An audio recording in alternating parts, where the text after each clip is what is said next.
Welcome all of you to our channel Lab Tech Guru. If you are new viewers on our channel, then you must share and subscribe our channel and don't forget to press the bell icon.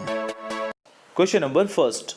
Which of the following is most resistant to antiseptic? आपको पूछा जा रहा है जो दिए गए option हैं इनमें से सबसे ज़्यादा रेसिस्टेंस कौन होगा एंटीसेप्टिक के लिए। तो इसका राइट आंसर हो जाएगा ऑप्शन बी प्रियोन। तो सबसे पहले जो प्रियोन के बारे में हम समझ लेते हैं। तो जो प्रियोन जो शब्द है इसका इस्तेमाल पहली बार स्तनधारियों में पाई जाने वाली कई न्यूरोजेनरेटिव रोगों के लिए एक रहस्यमयी संक्रामक एजेंट, ठीक है, यानी आप बोल सकते हैं एक मिस्टीरियस इन्फेक्शियस एजेंट के रूप में इसका मतलब किया गया था, ठीक है, जिसके वजह से जो हमारा CJD जो डिजीज होता है क्रूट्ज़फोल्ड-जैकब रोग, तो इसके लिए ये रिस्पॉन्सिबल है, ठीक है। और भी यदि कहा जाए तो प्रियोन्स जो वर्ड होता है ये एक ड्राइव होता है एक प्रोटोजेनियस इन्फेक्शियस पार्टिकल के रूप में, जिसको हम लोग पैथोजेंस भी रेफर कर सकते हैं इसको, जिसके वजह से ट्रांसमिसेबल स्पॉन्जीफॉर्म इंसेफेलोपैथिस डिजीज भी होता है, ठीक है। चलिए नेक्स्ट क्वेश्चन देख लेते हैं।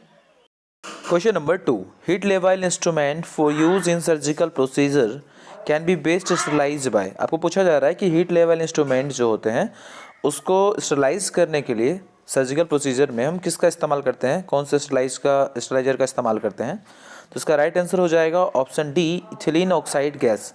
ये एक हमारा गैसियस स्टरलाइजेशन का एक एग्जाम्पल है, उदाहरण है, जिसमें हम लोग गैसियस कीमो स्टरलाइजर का इस्तेमाल करते हैं, ठीक है। और ये जो होता है एक बेस्ट स्टरलाइज्ड आप बोल सकते हैं, स्टरलाइजर बोल सकते हैं इथिलीन ऑक्साइड गैस को। ये जो हीट लेवल इंस्ट्रूमेंट होते हैं उसको बहुत अच्छे तरीके से ये स्टरलाइज करता है। जैसे कि आप सूचर्स हो जाएगा, सर्जिकल क्लैम्प्स हो जाएगा, क्लोथिंग इंस्ट्रूमेंट्स, ये सारे जो हैं इन सबको हम लोग स्टरलाइज करने के लिए हम लोग इथिलीन ऑक्साइड गैस का इस्तेमाल करते हैं।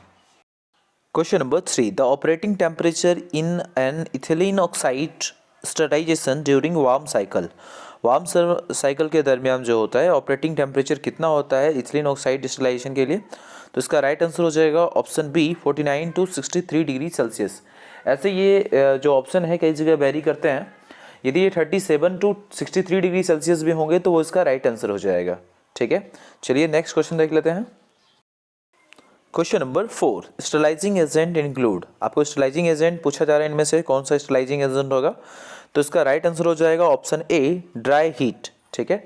बाद बाकी जो हमारे जैसे कि यदि हमको वहाँ पे ड्राई हीट यदि नहीं होता, यदि हमारा ये हीट लेवाइल इंस्ट्रूमेंट सबको स्टरलाइज करने के लिए पूछा जाता तो वहाँ पे इथिलीन ऑक्साइड भी हो सकता था, ठीक है। ऐसे ही जो है यदि सिर्फ स्टरलाइजिंग एजेंट पूछा जा रहा है तो वहाँ पे ड्राई हीट जो होगा उसका राइट आंसर हो जाएगा। बाद बाकी जितने भी ऑप्शन हैं वो सब यहाँ पे डिसइंफेक्टेंट के लिए हम इसका इस्तेमाल करते हैं, ठीक है। और यदि हम लोग क्लोरोहेक्सिडीन के बारे में यदि बात कर लेते हैं तो क्लोरोहेक्सिडीन जो होता है एक most effective antiseptic mouth wash के लिए भी इसको हम इस्तेमाल करते हैं, डेंटिस्ट जो होते हैं इसका इस्तेमाल करते हैं। जैसे कि जिंजिवाइटिस जो होता है तो उस कंडीशन में ये जो होता है प्रिस्क्राइब किया जाता है ये मेडिसिन। और यदि हम लोग क्लोरोहेक्सिडीन के बारे में यदि बात करें तो ये एक हमारा डिसइंफेक्टेंट है जो स्किन को भी डिसइंफेक्शन करता है बिफोर सर्जरी, और जो सर्जिकल इंस्ट्रूमेंट होते हैं उसको भी हम इसको स्टरलाइज करने के लिए इसका इस्तेमाल करते हैं, ठीक है। चलिए अब नेक्स्ट क्वेश्चन देख लेते हैं। Question number 5, which of the flowing can be reliably used for hand washing. Hand washing के लिए रिलायबली किसका इस्तेमाल किया जाता है ये पूछा जा रहा है आपको। तो इसका राइट आंसर हो जाएगा option A and option B दोनों।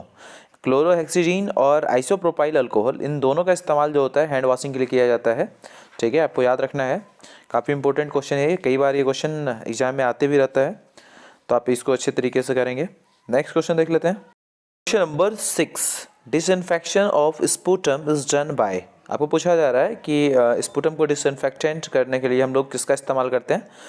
तो इसका राइट आंसर हो जाएगा ऑप्शन बी ऑटोक्लेविंग, ठीक है। काफ़ी आसान सा क्वेश्चन है, ये क्वेश्चन कई बार लेकिन फिर भी एग्जाम में पूछे जाते हैं, तो इसको भी आप अच्छे तरीके से मेमोराइज रखेंगे। चलिए नेक्स्ट क्वेश्चन देख लेते हैं। Question number 7, which method of sterilisation is use to remove bacteria from heat लेवाइल लिक्विड। यहाँ पे लेवल हो गया, ये लेवाइल होगा। आपको पूछा जा रहा है कि हीट लेवाइल लिक्विड में से बैक्टीरिया को रिमूव करने के लिए हम लोग किस स्टरलाइजेशन मेथड का इस्तेमाल करेंगे। इसका राइट आंसर हो जाएगा ऑप्शन डी फिल्ट्रेशन, यानी फिल्ट्रेशन मेथड से हम लोग क्या करेंगे, जो हीट लेबाइल लिक्विड्स होंगे उसमें से हम लोग बैक्टीरिया को रिमूव कर लेंगे। ठीक है, next question, question number 8, sterilization by steam under pressure is carried out at temperature between. आपको पूछा जा रहा है जो स्टरलाइजेशन स्टेम अंडर प्रेशर होता है वो कितने टेम्परेचर के बीच में होता है, तो इसका राइट आंसर हो जाएगा option B 108 degree to 147 degree Celsius, इसके बीच में जो होता है स्टेम अंडर प्रेशर स्टरलाइजेशन होता है। ठीक है, चलिए नेक्स्ट क्वेश्चन देख लेते हैं। Question number 9, the indicator used in autoclave is. Autoclave में हम लोग इंडिकेटर के रूप में किसका इस्तेमाल करते हैं, तो उसकी एफिशिएंसी को चेक करने के लिए, तो इसका राइट आंसर हो जाएगा ऑप्शन बी बैसिलस स्टेरोथर्मोफिलस। ठीक है, इसका इस्तेमाल जो होता है हम लोग इंडिकेटर के रूप में इसका करते हैं। ठीक है, ये क्वेश्चन ऐसा भी हो सकता है, in which type of sterilisation efficiency is checked by using bacillus stearothermophilus. तो स्टेरोथर्मोफिलस का इस्तेमाल हम लोग उसकी एफिशिएंसी को चेक करने के लिए किस टाइप के स्टरलाइजेशन में करते हैं, ऐसा पूछा जाता है। तो आपको वहाँ पे मॉइस्ट हीट स्टरलाइजेशन या तो आपको ऑटोक्लेविंग बताना है। ठीक है, ऑटोक्लेव में करते हैं। नेक्स्ट क्वेश्चन देख लेते हैं। Question number 10, which concentration of ethyl alcohol is used for sterilization. आपको पूछा जा रहा है कि इथाइल अल्कोहल का कौन सा कंसंट्रेशन है जिसका इस्तेमाल हम लोग स्टरलाइजेशन के लिए करते हैं, तो इसका राइट आंसर हो जाएगा ऑप्शन बी 60 to 90%। ठीक है, यानी 60 से 90% जो इथाइल अल्कोहल होता है उसका इस्तेमाल हम लोग करते हैं स्टरलाइजेशन के लिए। चलिए अब नेक्स्ट देख लेते हैं। Question number 11, glassware is sterilized by. आपको पूछा जा रहा है ग्लासवेयर को जो स्टरलाइज करने के लिए हम लोग किस टेक्निक का इस्तेमाल करते हैं, तो इसका राइट आंसर हो जाएगा option be hot air oven. ठीक है, यानी हॉट एयर ओवन का इस्तेमाल जो होता है हम लोग ड्राई हीट बोल सकते हैं, ड्राई हीट मेथड का इस्तेमाल हम लोग करते हैं ग्लासवेयर को स्टरलाइज करने के लिए। हॉट एयर ओवन जो होगा इसका राइट आंसर हो जाएगा। ठीक है, चलिए अब नेक्स्ट क्वेश्चन देखते हैं।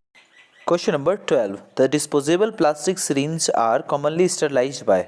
आपको पूछा जा रहा है जो डिस्पोजेबल प्लास्टिक सिरिंज होता है उसको स्टरलाइज करने के लिए हम लोग किसका इस्तेमाल करते हैं, यहाँ पे कॉमनली किसका इस्तेमाल किया जाता है, तो इसका राइट आंसर हो जाएगा ऑप्शन बी इथिलीन ऑक्साइड। ठीक है, इथिलीन ऑक्साइड का भी इस्तेमाल करते हैं, और कई बार यदि आपको गामा रेडिएशन दिख जाए तो गामा रेडिएशन भी इसका राइट आंसर हो जाएगा। ठीक है, चलिए अब नेक्स्ट क्वेश्चन देख लेते हैं।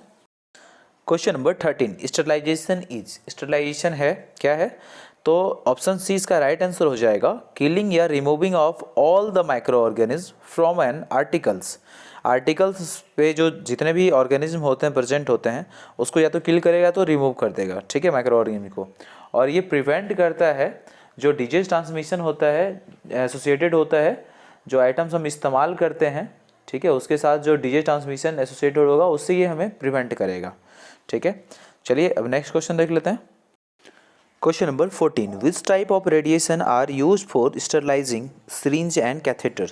सिरिंज और कैथेटर को स्टरलाइज करने के लिए किस टाइप के रेडिएशन की आवश्यकता पड़ती है, तो इसका राइट आंसर हो जाएगा ऑप्शन ए गामा रेडिएशन। ठीक है, गामा रेडिएशन का कॉमनली इस्तेमाल जो होता है स्टरलाइज करने के लिए डिस्पोजेबल मेडिकल इक्विपमेंट्स जो होते हैं उसके लिए हम लोग करते हैं, जैसे सिरिंज है, नीडल है, कैनुलाज है, आईवी सेट्स हैं, और फूड को भी हम स्टरलाइज करने के लिए गामा रेडिएशन का इस्तेमाल करते हैं। ठीक है, कई बार क्वेश्चन आते हैं कि फूड को स्टरलाइज करने के लिए किस रेडिएशन का इस्तेमाल करते हैं, उसका राइट आंसर हो जाएगा गामा रेडिएशन। ठीक है, चलिए नेक्स्ट क्वेश्चन देख लेते हैं। Question number 15, which alcohol is most frequently used as a disinfectant. आपको पूछा जा रहा है वो कौन सा अल्कोहल है जिसका मोस्ट फ्रीक्वेंटली इस्तेमाल किया जाता है डिसइंफेक्टेंट के रूप में, इसका राइट आंसर हो जाएगा ऑप्शन सी आइसोप्रोपाइल अल्कोहल। ठीक है, तो आपको याद रखना है कि आइसोप्रोपाइल अल्कोहल जो है उसका मोस्ट फ्रीक्वेंटली इस्तेमाल किया जाता है एज अ डिसइंफेक्टेंट। ठीक है, आज के लिए बस इतना ही रहने देते हैं।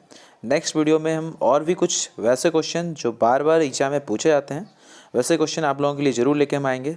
तब तक के लिए बाय बाय, टेक केयर, और ये साल का आखिरी दिन आप लोग अच्छे से एंजॉय करें, और नेक्स्ट ईयर आप लोगों के लिए बहुत अच्छा हो, इसके लिए भी अगले साल की बहुत बहुत बधाई।